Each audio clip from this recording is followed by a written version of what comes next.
Everyone, welcome to my YouTube channel let's learn with Naima. जैसा कि आप सब जानते हैं कि मैं आपको सोशल साइंस पढ़ाने वाली हूँ 9th क्लास की।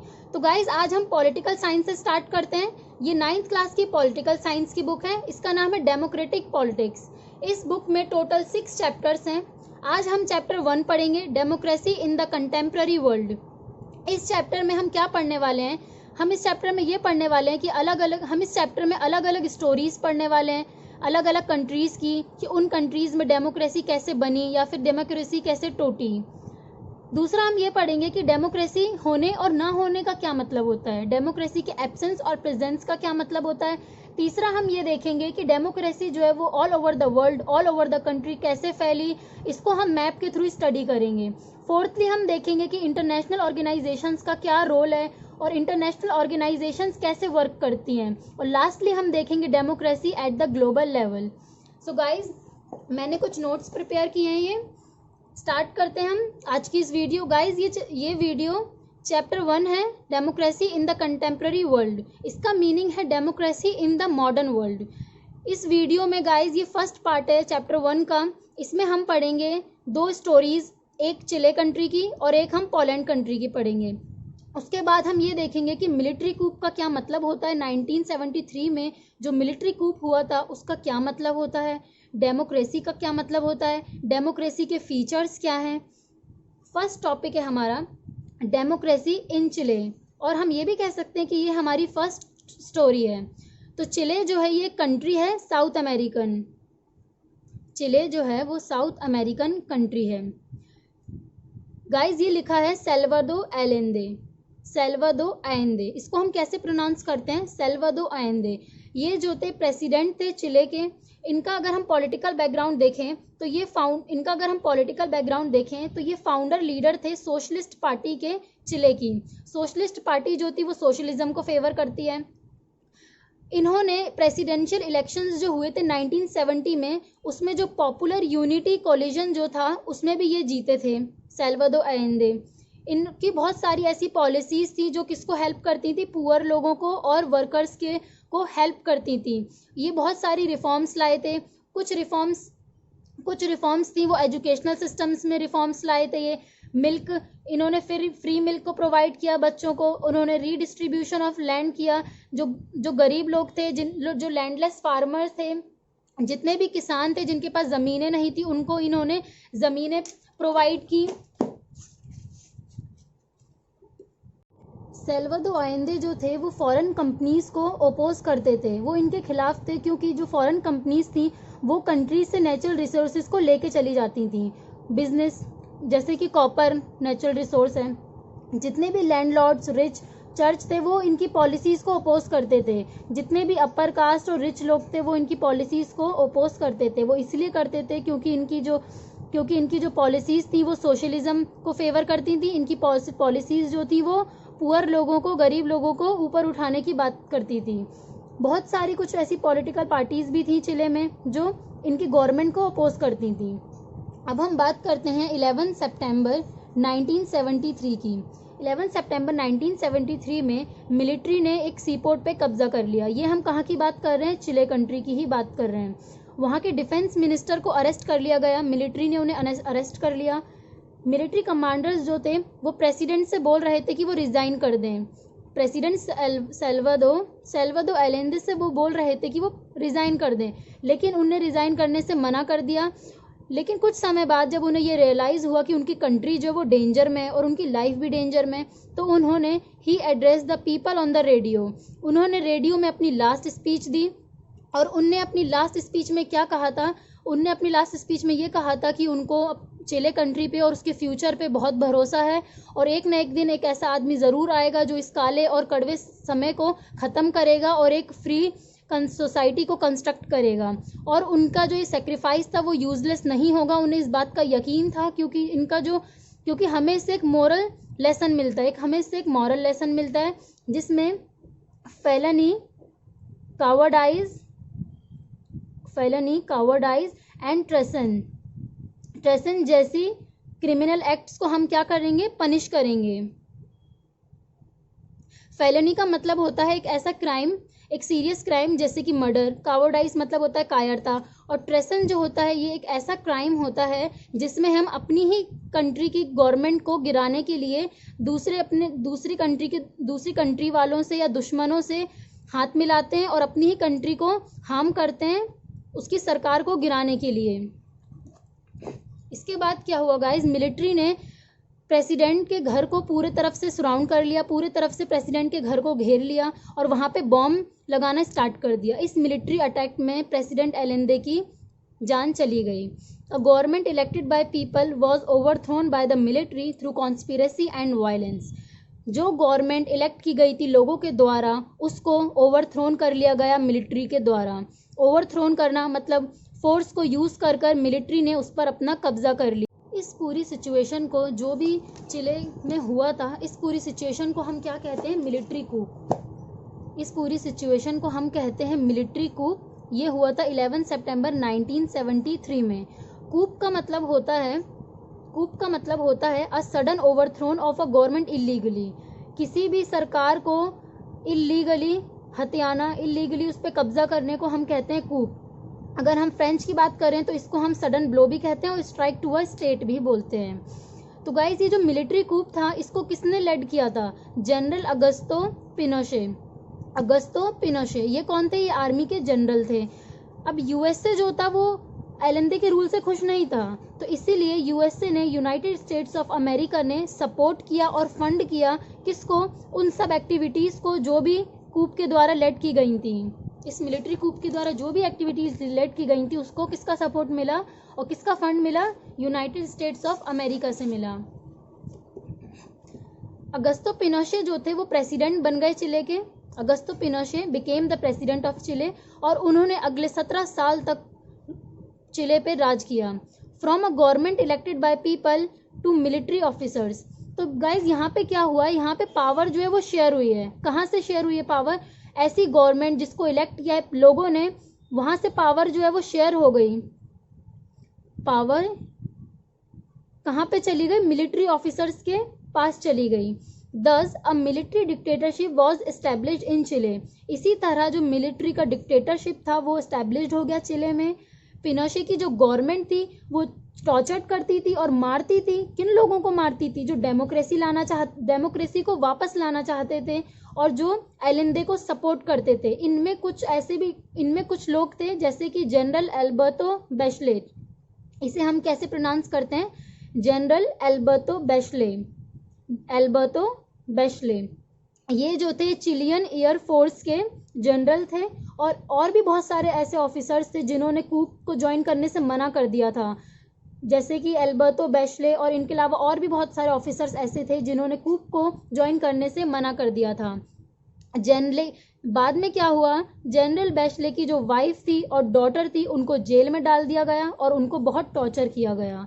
3000 से भी ज़्यादा लोगों को मारा गया मिलिट्री के द्वारा। मिलिट्री ने 3000 से भी ज़्यादा लोगों को मार दिया और इनमें से बहुत सारी ऐसी रिपोर्टें दर्ज हुई, मिसिंग की रिपोर्ट दर्ज हुई, लेकिन किसी को नहीं पता कि उनके साथ क्या हुआ था। अब हम बात करते हैं restoration of democracy in Chile. Restoration of democracy मतलब डेमोक्रेसी वापस कैसे आई चिले में। पिनोशे की जो मिलिट्री डिक्टेटरशिप थी वो एंड में आ गई, ठीक है। वो कब आई, एंड खत्म होने पे वो कब आई, जब पिनोशे ने क्या किया, डिसाइड कि वो एक रेफरेंडम को होल्ड करेगा 1988 में। रेफरेंडम का मतलब होता है एक ऐसा डायरेक्ट वोट जिसमें जो पूरा एंटायर इलेक्टोरेट होता है, एंटायर इलेक्टोरेट मतलब जो भी वोट देने के लिए एंटाइटल्ड होते हैं, उनसे ये पूछा जाता है कि आपको ये प्रपोजल जो हमने दिया है वो एक्सेप्ट है या फिर रिजेक्ट है। मतलब आप इस प्रपोजल को एक्सेप्ट करते हैं, यस करते हैं, या फिर नो रिजेक्ट करते हैं। तो वो प्रपोजल जो है वो कुछ भी हो सकता है, क्या किसी न्यू कॉन्स्टिट्यूशन को अडॉप्ट करने का प्रपोजल, या किसी एक न्यू लॉ को बनाने का प्रपोजल, या फिर किसी भी एक स्पेसिफिक गवर्नमेंट की पॉलिसी को लाने का प्रपोजल। लेकिन पिनोशे का जो प्रपोजल था वो क्या था कि उनकी पावर्स जो है वो उसको कंटिन्यू में हमें करना चाहिए या नहीं करना चाहिए। उनको, पिनोशे को बहुत भरोसा था अपनी बात पे उन्हें बहुत कॉन्फिडेंट थे वो कि लोग जो है वो हाँ ही करेंगे, इस प्रपोजल को एक्सेप्ट ही करेंगे। लेकिन वहाँ के पीपल जो थे, चिले के जो लोग थे, वो डेमोक्रेटिक ट्रेडिशंस को नहीं भूले थे। उनका वोट जो था वो अ बिग नो था, a big no to Pinochet. इसकी वजह से क्या हुआ, पिनोशे ने अपनी पॉलिटिकल और मिलिट्री पावर्स दोनों को लूज कर दी। और जो होप था एलेंदे, हमने एलेंदे पढ़ा था ना, सल्वाडोर एलेंदे की बात कर रहे हैं ये, उनका जो होप था, जो अपनी वो लास्ट स्पीच में बोल रहे थे कि फेलनी, कावर्डाइज, ट्रेसन को हम पनिश करेंगे, अब वो फाइनली हो गया था ऐसा। तो पॉलिटिकल फ्रीडम जो थी वो रिस्टोर्ड हो गई ऐसे, ठीक है। Chile held presidential elections in which different political parties have participated. तो चिले ने एक ऐसा प्रेसिडेंशियल इलेक्शन को हेल्ड किया जिसमें अलग अलग डिफरेंट पॉलिटिकल पार्टीज ने पार्टिसिपेट किया। अब वहां पे से आर्मी का रोल जो था वो खत्म हो रहा था। The elected government that came to power, जो प्रेसिडेंशियल इलेक्शन हुआ था उसमें जो इलेक्टेड गवर्नमेंट पावर में आई, उसने क्या ऑर्डर दिया, उसने इंक्वायरी बिठाई पिनोशे के रूल पे। उस इंक्वायरी से हमें क्या पता चला कि पिनोशे की जो सरकार थी वो ब्रूटल ही नहीं बल्कि बहुत करप्ट भी थी, बहुत बेईमान भी थी। मिशेल बैशले जो थी वो एक इलेक्टेड प्रेसिडेंट बनी चिले की जनवरी 2006 में। जनवरी 2006 में मिशेल बैशले, इसे हम कैसे प्रोनाउंस करते हैं, मिशेल बैशले, ये प्रेसिडेंट बनी जनवरी 2006 में चिले की। ये जो थी एक ये मेडिकल डॉक्टर थी और एक सोशलिस्ट भी थी साथ में। ये एक ऐसी पहली वुमेन बनी जो कि डिफेंस मिनिस्टर बनी लैटिन अमेरिका में। और इनके जो प्रेसिडेंशियल इलेक्शंस हुए थे उसमें इनने किसको हराया था, चिले के सबसे रिचेस्ट आर्मी, सबसे अमीर आदमी को इनने हराया था। और इन्होंने अपनी विक्ट्री की स्पीच में क्या कहा था, गाइस ये मिशेल बैशले वही हैं, किसकी बात कर रहे हैं हम, ये मिशेल बैशले कौन है, ये उनकी बेटी हैं, किनकी, एल्बर्टो बैशले जो चिलियन एयरफोर्स के जनरल थे, इनकी बेटी और वाइफ को जिसको जेल में रखा गया था और टॉर्चर किया गया था, ये उन्हीं की बेटी की बात कर रहे हैं। ये मिशेल बैशले ये उन्हीं की बेटी हैं।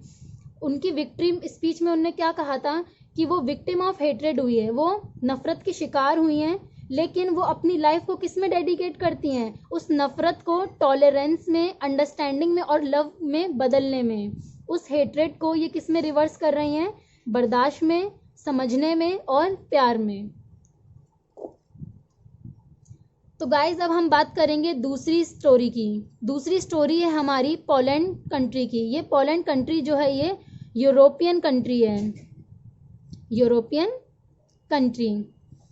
तो 1980 की बात कर रहे हैं हम पोलैंड की। 1980 में पोलैंड जो था वहाँ पे रूलर कौन थे, पोलिश यूनाइटेड वर्कर्स पार्टी का रूल चलता था वहाँ पे। और ये कौन सी पार्टी थी, ये कम्युनिस्ट पार्टी थी। गाइस कम्युनिस्ट पार्टी जो है कम्युनिज्म को फेवर करती है। कम्युनिज्म का मतलब, कम्युनिज्म जो है ये एक ऐसा सिस्टम है, सोशल ऑर्गेनाइजेशन का ये एक ऐसा सिस्टम है जिसमें जितने भी इकोनॉमिक और सोशल एक्टिविटीज़ होती हैं स्टेट की, वो सिर्फ एक ही पार्टी के द्वारा कंट्रोल की जाती हैं। तो गाइस जितनी भी ईस्ट यूरोपियन कंट्रीज़ थी उनमें सिर्फ कम्युनिस्ट पार्टीज़ को ही अलाउड था फंक्शन करने में। मतलब कम्युनिस्ट पार्टी के अलावा कोई अदर पॉलिटिकल पार्टी जो है वो नहीं थी वहाँ, कोई अदर पॉलिटिकल पार्टी जो है वहाँ पे फंक्शन नहीं कर सकती। वहाँ के लोगों को इतना राइट नहीं था कि वो फ्रीली चूज़ कर सकें लीडर्स, या कम्युनिस्ट पार्टी के लीडर्स को भी चूज़ करें या फिर गवर्नमेंट को। तो गाइज इसमें ये बोल रहे हैं कि ईस्ट यूरोप में जितनी भी ईस्ट यूरोप में सिर्फ कम्युनिस्ट पार्टीज ही अलाउड थी। वहाँ पे कोई भी पॉलिटिकल पार्टी जो और दूसरी पॉलिटिकल पार्टी अलाउड नहीं थी। और वहाँ के लोग जो थे उनके पास ये राइट नहीं था कि वो फ्रीली चूज़ कर सके लीडर्स कम्युनिस्ट पार्टी के या फिर गवर्नमेंट के। अगर कोई भी पीपल उस गवर्नमेंट के लीडर के, पार्टी के, गवर्नमेंट के अगेंस्ट में बात करेंगे या अगेंस्ट जाएंगे, उसके खिलाफ जाएंगे, तो उनको जेल में डाल दिया जाएगा। The government of Poland supported and controlled by the government of Soviet Union. तो गवर्नमेंट जो थी सोवियत यूनियन की, सोवियत यूनियन है USSR, union of Soviet socialist Republic. ये जो है एक बहुत बड़ा और बहुत पावरफुल कम्युनिस्ट स्टेट है। तो ये सोवियत यूनियन जो थी ये सपोर्ट करती थी और कंट्रोल करती थी पोलैंड की गवर्नमेंट को। ठीक है गाइज, ये सोवियत यूनियन जो थी कंट्रोल करती थी और सपोर्ट करती थी पोलैंड की गवर्नमेंट को। अब 14 अगस्त की बात है, ये 14 अगस्त 1980 में लेनिन शिपयार्ड, ये कहाँ पे था, सिटी ऑफ गडेंक्स, ये भी पोलैंड की ही बात कर रहे हैं। पोलैंड में एक सिटी है गडेंक्स, इस सिटी में लेनिन शिपयार्ड था एक। वहाँ के वर्कर्स जो थे वो स्ट्राइक पे चले गए, धरने पे चले गए, वहाँ के वर्कर्स जो थे वो धरने पे चले गए। ये लेनिन शिपयार्ड जो था ना, ये गवर्नमेंट की प्रॉपर्टी माना जाता था, this is owned by the government. बल्कि जितनी भी फैक्ट्रीज थी, जितनी भी बड़ी बड़ी प्रॉपर्टीज थी पोलैंड में, वो सब गवर्नमेंट की प्रॉपर्टी मानी जाती थी, वो सब गवर्नमेंट के द्वारा ओन की जाती थी। तो गाइज ये लोग क्यों गए थे स्ट्राइक पे, इनका क्या, ये लोग क्यों गए थे, इनकी कंपनी में लेनिन शिपयार्ड में एक वुमेन वर्कर थी, वो क्रेन ऑपरेटर थी, वो एक क्रेन ऑपरेटर थी वुमेन वर्कर, उसको अनजस्टली, मतलब उसको अनजस्टली डिसमिस कर दिया गया था, उसको नौकरी से, सर्विस से निकाल दिया गया था, अनजस्टली निकाल दिया गया था उसको। तो इनका क्या डिमांड था कि उसको वापस लाओ, उस वुमेन को सर्विस में वापस लेकर आओ, इनका ये डिमांड था। तो लेकिन स्ट्राइक जो थी ना वो इलीगल थी। अब आप बोलोगे कि इलीगल क्यों थी, इलीगल इसलिए थी कि पोलैंड में इंडिपेंडेंट ट्रेड यूनियंस जो थी वो अलाउड नहीं थी। हम अपना इंडिपेंडेंट ट्रेड यूनियन नहीं बना सकते, पोलैंड में ये चीज़ अलाउड ही नहीं थी। अब जब ये अलाउड ही नहीं है तो कैसा हमारा यूनियन और कैसा हमारा ये स्ट्राइक, इसलिए ये इलीगल थे, इसलिए इसे इलीगल बोल रहे हैं ये। गाइस ट्रेड यूनियन क्या होता है, trade union an association of workers for the purpose of maintaining और improving the conditions of their employment. ये एक ऐसा एसोसिएशन होता है, वर्कर्स का एसोसिएशन होता है, वर्कर्स का गठन होता है, जिसमें हम मेंटेन करते हैं और इम्प्रूव, और ये किसके लिए होता है, मेंटेन करने के लिए और इम्प्रूव करने के लिए, वहाँ की एम्प्लॉयमेंट कंडीशंस को, वहाँ के लोगों की जो कंडीशंस है उसको इम्प्रूव करने के लिए और मेंटेन करने के लिए ये हमारा एक ट्रेड यूनियन को बनाया जाता है। लेकिन पोलैंड में तो ये अलाउड ही नहीं था। जैसे जैसे स्ट्राइक बढ़ी तो एक फॉर्मर इलेक्ट्रीशियन थे शिपयार्ड के, मतलब एक पहले के इलेक्ट्रीशियन थे शिपयार्ड के, लेक वेलेशा, इन्होंने ज्वाइन किया स्ट्राइक को, लेक वेलेशा, इसे हम कैसे प्रोनाउंस करते हैं, लेक वेलेशा। ओहो, तो guys he was dismissed from service in 1976। इनको 1976 में, मतलब ये हम कब की बात कर रहे हैं, 1980 की, मतलब 4 साल पहले इनको सर्विस से निकाला गया था। और वो क्यों निकाला था, क्योंकि इन्होंने डिमांड किया था हायर पे, मतलब इन्होंने क्या डिमांड किया था, एक हायर सैलरी। वेलेशा जो थे एक लीडर बन के उभरे, ये इसी स्ट्राइक के जो लीडर बन के उभरे ये वेलेशा। तो स्ट्राइक जो थी वो पूरी सिटी में फैल गई, धीरे धीरे पूरी सिटी में स्ट्राइक जो थी वो फैल गई। अब इससे क्या हुआ कि वर्कर्स जो थे उनकी भी डिमांड बढ़ गई। तो उनकी क्या डिमांड थी, वो क्या चाहते थे, पहला वो ये चाहते थे कि right to form independent trade union, वो एक इंडिपेंडेंट ट्रेड यूनियन को बनाना चाहते थे। दूसरा वो क्या चाहते थे, रिलीज ऑफ पॉलिटिकल प्रिजनर्स, वो पॉलिटिकल प्रिजनर्स को रिलीज करना चाहते थे, करवाना चाहते थे। तीसरा वो क्या चाहते थे, इसका ये मतलब है कि वो पॉलिटिकल प्रिजनर्स को रिलीज करवाना चाहते थे। और तीसरा क्या है, an end to censorship on press, वो सेंसरशिप ऑन प्रेस को ख़त्म करना चाहते थे। तो गाइस पॉलिटिकल प्रिजनर्स क्या होते हैं, पर्सन हेल्ड इन प्रिजन और detain perhaps under house arrest because the government consider their ideas, image or activities as a threat to the government. Often false cases are foisted on them and they are kept in detention without following normal law. इसका ये मतलब है कि political prisoners वो लोग होते हैं जिनको या तो जेल में डाला जाता है या फिर डिटेन किया जाता है, मतलब घर में ही बंद किया जाता है या कहीं और बंद किया जाता है, उन्हें हाउस अरेस्ट किया जाता है। क्यों किया जाता है उनको गाइज, ये क्योंकि गवर्नमेंट को ऐसा लगता है कि उनकी आइडियाज़, उनके इमेज या उनकी एक्टिविटीज़ जो हैं वो थ्रेट हैं गवर्नमेंट के लिए, गवर्नमेंट को वो नुकसान पहुंचा सकती हैं। बहुत बार ऐसा होता है कि उन पर गलत केसेस, फॉल्स केसेस जो हैं थोपे जाते हैं उनके ऊपर और उनको डिटेंशन में ही रखा जाता है और वहाँ डिटेंशन में कोई भी नॉर्मल लॉ जो होता है वो फॉलो नहीं किया जाता। सेंसरशिप जो है ये एक ऐसी कंडीशन है जिसमें हमारी फ्रीडम ऑफ एक्सप्रेशन जो है वो हमसे छीन ली जाती है, मतलब हमारी ओपिनियंस को एक्सप्रेस करने की फ्रीडम जो हमसे छीन ली जाती है। इसमें सिटीजन्स को हम लोगों को प्रायर परमिशन लेनी पड़ती है सेंसर अथॉरिटी ऑफ गवर्नमेंट से, किसके लिए, कोई भी स्पीच बनाने के लिए, कोई भी न्यूज़ को पब्लिश करने के लिए, कोई भी आर्टिकल को, कोई भी बुक को पब्लिश करने के लिए हमें सेंसर अथॉरिटी ऑफ इंडिया से प्रायर परमिशन लेनी पड़ती है। Anything that the government finds objectionable can not be published. और कोई भी चीज़ अगर गवर्नमेंट को ऑब्जेक्शनेबल लगती है तो वो हम पब्लिश नहीं कर सकते, और अगर हम पब्लिश कर देंगे तो हमारे ऊपर लीगल एक्शन लिया जाएगा। ये जो मूवमेंट चल रहा था ये बहुत पॉपुलर हुआ, इसके वजह से गवर्नमेंट को हार माननी ही पड़ी। तो गवर्नमेंट ने वर्कर्स के साथ एक एग्रीमेंट साइन किया, 21 पॉइंट एग्रीमेंट। इसकी वजह से स्ट्राइक का एंड हुआ। तो गवर्नमेंट जो थी वो एग्री मान गई थी। वर्कर्स जो चाहते थे कि उनको एक राइट मिले जिससे वो इंडिपेंडेंट ट्रेड यूनियन को फॉर्म कर सकें, और वो उनको एक राइट टू स्ट्राइक भी मिला। ये दोनों राइट्स जो थे गवर्नमेंट ने उनको दिए, गवर्नमेंट एग्री कर गई, मान गई गवर्नमेंट। इस जो 21 पॉइंट एग्रीमेंट था, इस एग्रीमेंट को हम गुडेंग्स एग्रीमेंट भी बोलते हैं। इसके बाद क्या हुआ, एक न्यू ट्रेड यूनियन बनी जिसका नाम था सॉलिडेरिटी। एक न्यू ट्रेड यूनियन बनकर आई। It was the first time, ये पहली बार ऐसा हुआ था कि एक इंडिपेंडेंट ट्रेड यूनियन बनी थी पोलैंड में। एक किसी भी कम्युनिस्ट स्टेट में पहली बार ऐसा हुआ था कि इंडिपेंडेंट ट्रेड यूनियन बनी थी। एक साल के अंदर अंदर सॉलिडेरिटी में 1 करोड़ से भी ज़्यादा मेंबर्स हो गए थे। जो चेंजेस आ रहे थे करप्शन और मिसमैनेजमेंट में गवर्नमेंट में, उसकी वजह से रूलर्स को चीज़ों को समझने में दिक्कत हो रही थी। इसलिए उस टाइम पे जो गवर्नमेंट थी वो किसका पावर था, उस टाइम पे किसका रूल था, जनरल जरूजेल्स्की का उस टाइम पे रूल चलता था। इनकी गवर्नमेंट थी उस टाइम पे। तो इनने क्या किया, मार्शल लॉ इम्पोज कर दिया दिसंबर 1981 में। मार्शल लॉ ये एक स्टेट ऑफ इमरजेंसी है जिसमें गवर्नमेंट जो है वो मिलिट्री को पावर देती है कि वो सिविलियंस पे अपना कंट्रोल करे।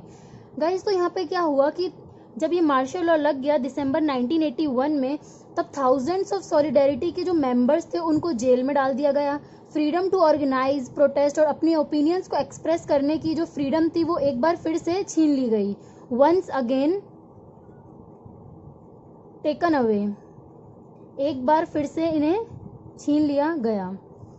ठीक है गाइज, 1988 में क्या हुआ, एक बार फिर से एक और स्ट्राइक की वेव आई। ये भी सॉलिडेरिटी के मेंबर्स के द्वारा ऑर्गेनाइज की गई थी, लेकिन इस बार पॉलिश गवर्नमेंट जो थी वो कमज़ोर थी।